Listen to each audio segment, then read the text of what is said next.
তাহমিদ, মামু আয় আয়, চকে যাবো আয়। চকে বলে ওই যে ঘুমের ওষুধ দিয়েছ মাছের ভিতরে, আয় দেখি বক ধরা পড়ছে কিনা। আহো মামু আসো। মামুরে নিয়ে চকে রওনা করলাম। মামু চকে যাইব, চকে যাইয়া বক ধরবো। তো কয়েকদিন যাবতই মোটামুটি বক ধরার জন্য ফাঁদ পাইতে পুঁতে থুয়ে আসে, আমি না করতেছি, তারপর ও ওটা করে। ও করে কি, মাছ আছে না, এই পুঁটি মাছের ভিতরে ঘুমের ওষুধ মিলাইয়া তারপরে খেতে রেখে আসে। তো ক্ষেতের মধ্যে রেখে আসলে ওখানে দলিবক ঠক আসে।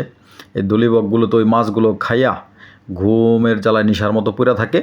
তো পোলাপান যে ধরে, তো কালকেও পাচ্ছে, 2 দিন ধরে পাচ্ছে, ধরতে পারে নাই কা। হ্যাঁ, তো আজকে ওকে নিয়ে গেলাম দেখার জন্য। মামায় খালি যেতে চায়, দুষ্টু অনেক। তো খেতে আসলাম, আসার পরে দেখি কি অবস্থা। তো আজকে মনে হয় তো বক দেখাই যাচ্ছে না, এই যে দূর দূরান্তে বক তো দেখা যায় না, সম্ভবত সকালবেলা পরে আর কি। হ্যাঁ, দেখি আগামীকাল সকালে আমরা আসি। আর একদম ভোরে, শীতের দিন একটু, তো ওখানে আসছি আমি আর আমার চাচা। আসার পরে সেম এই বক একটা পেয়ে গেছি।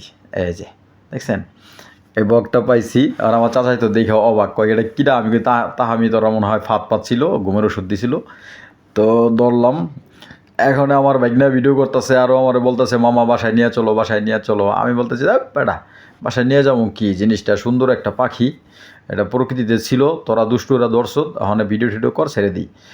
তো ও বলতেছে না, বাসায় নিয়ে যাই, ও খাঁচার মধ্যে আটকায় রাখবো। আমি বললাম যে না মামা, খাঁচার মধ্যে আটকায় রাখাটা ঠিক হইব না, সুন্দর পাখিটা, ওটা ছেড়ে দিই, দাও। অনেক বুঝাইলাম, বোঝানোর পর রাজি হইল। ঠোঁটটা কিন্তু অনেক চোখা, হ্যাঁ, যে কোনো মুহূর্তে ঠাস করে চোখের মধ্যে আপনার ঠোকর দিতে পারে। তো আমার চাচাও বলতেছে কি যে বেটা, অনেক যুক্তিতর্ক দিতেছে, পোলাপানে ধরছে, বাসায় নিয়ে যাক, জব করে দিব নে, পিঠা বানাইব নে, পিঠা দিয়ে ওটা জল দিয়া গোস্ত দিয়া খাইতে মজা হইব। অনেক করে আমার লগে তর্কাতর্কি করছে অনেকক্ষণ পর্যন্ত। কিন্তু আমি চাইনি আসলে তো সুন্দর পাখিটা এটারে ধইরা জব করে ফেলতে লিগা। এই জন্য আমি ওর সাথে অনেক বিতর্ক তর্কাতর্কি করলাম।